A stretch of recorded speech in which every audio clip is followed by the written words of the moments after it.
लोग शिवलिंग के ऊपर दूध क्यों वेस्ट कर रहे हैं? इससे अच्छा तो वो दूध किसी गरीब को दे दे, कम से कम उसके काम तो आएगा, वरना तो ऐसे ही दूध नाली में चले जाएगा और वेस्ट हो जाएगा।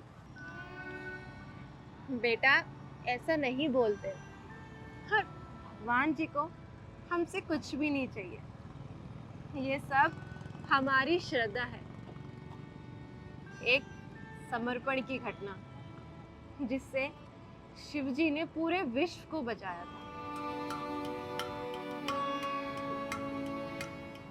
बेटा तुमने समुद्र मंथन की कथा सुनी है?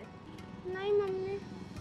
आज मैं तुमको वो कथा सुनाती हूँ, ध्यान से सुनना। ठीक है मम्मी। जब देवता और असुर में समुद्र मंथन हो रहा था, तब उसमें से 14 अनमोल वस्तु निकली। सबसे पहले निकला काल विष, इतना प्रचंड जहर जिसकी एक झलक से ही पूरी पृथ्वी त्राहिमाम त्राहिमाम करने लगी। देवता, असुर, प्रजा सब घबराने लगे, लेकिन किसी में भी हिम्मत नहीं थी कि वो उसे रोक सके।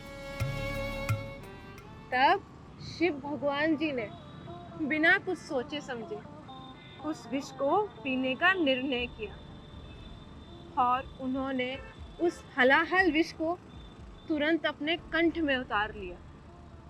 और जब उन्होंने वो विष पिया तो पीते ही उनका कंठ नीला पड़ गया, इसलिए उन्हें नीलकंठ भी कहते हैं। लेकिन उस विष को पीने के बाद उनके शरीर का तापमान बढ़ने लगा। तब सारे देवी देवताओं ने, प्रजा ने उन पे दूध, जल, बेलपत्र अर्पण किया ताकि उनके शरीर का तापमान ठंडा हो सके।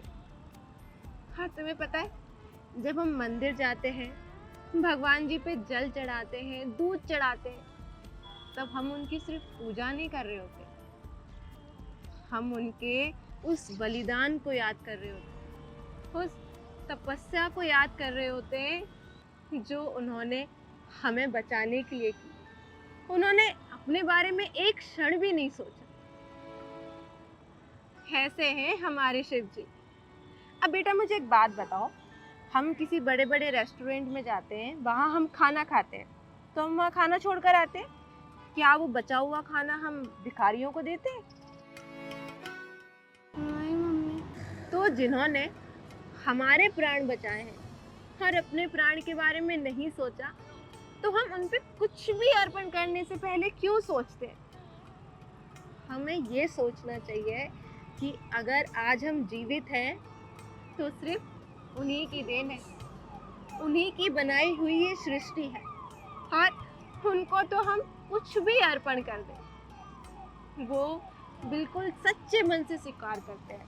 क्योंकि आप भगवान को कितनी भी महंगी से महंगी चीज़ अर्पण करो, लेकिन अगर आपका मन साफ नहीं है ना, तो वो ईश्वर कदापि स्वीकार नहीं करेगा। लेकिन आपने उनको एक मन से, दिल से एक फूल भी अर्पण करोगे ना, तो हमारे शिव जी स्वीकार कर लेंगे। तो अब आगे से किसी भी भगवान जी के बारे में ऐसे प्रश्न मत करना। ठीक है मम्मी, अब मैं भी आगे से शिव भगवान जी को दूध चढ़ाऊंगा। यही तो होती है असली भक्ति।